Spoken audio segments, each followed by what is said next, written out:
Nous sommes à Versailles en 1789. L'homme qui rentre chez lui est l'un des nombreux députés du tiers-État venus de toute la France pour participer à l'Assemblée des États généraux. Ils ont apporté avec eux les cahiers de doléances rédigés à la demande du roi. Dans ces cahiers se trouvent toutes les réclamations du peuple français.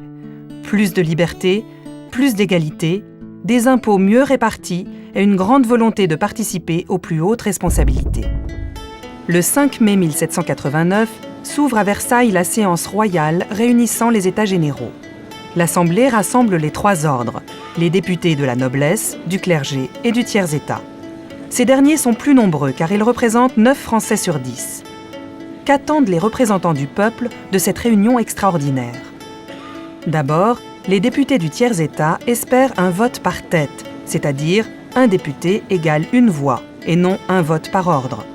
Car dans ce cas, les députés des ordres privilégiés, la noblesse et le clergé, sont certains de l'emporter sur toutes les décisions à 2 voix contre 1.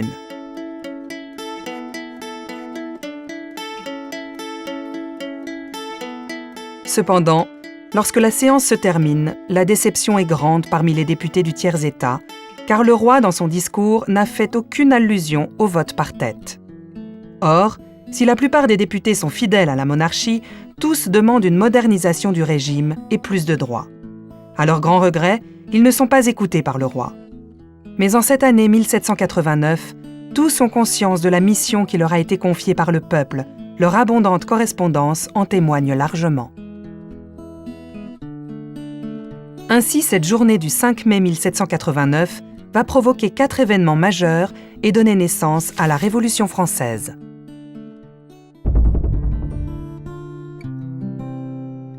Face à l'immobilisme du roi, de la noblesse et du clergé, les députés du tiers-État décident d'agir. Soutenus par le peuple, ils se proclament Assemblée nationale. Craignant des représailles, ils investissent la salle du jeu de paume. Ils prononcent le serment de ne jamais se séparer jusqu'à ce qu'un texte déterminant l'organisation politique du pays, la Constitution, soit établi. Le 9 juillet, l'Assemblée se nomme Assemblée constituante. La révolution juridique s'est déroulée dans un calme relatif, mais la crise semble inévitable.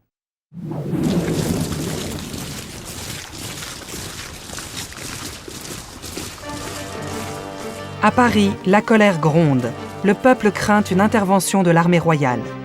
Le 14 juillet, la foule cherche des armes et se dirige vers la Bastille, une prison d'État où se trouve aussi un dépôt d'armes et de la poudre à canon.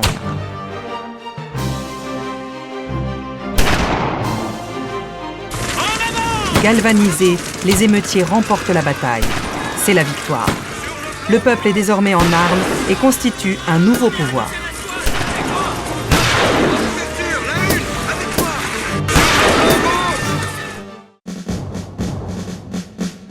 Parallèlement, la rumeur du complot de la noblesse contre le peuple se répand à grande vitesse. Les paysans s'arment et s'attaquent au château. C'est la grande peur des campagnes. Pour apaiser les tensions, les députés en séance de nuit proposent l'abolition des privilèges. C'est la nuit du 4 août.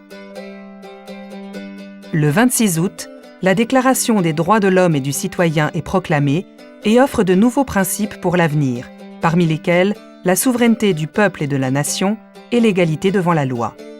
Ces 2 derniers événements marquent la fin de l'Ancien Régime. En octobre, des tensions réapparaissent. Des milliers de femmes affamées et poussées à la révolte partent pour Versailles. Sous la protection de Lafayette, le roi doit déménager pour rejoindre le château des Tuileries à Paris.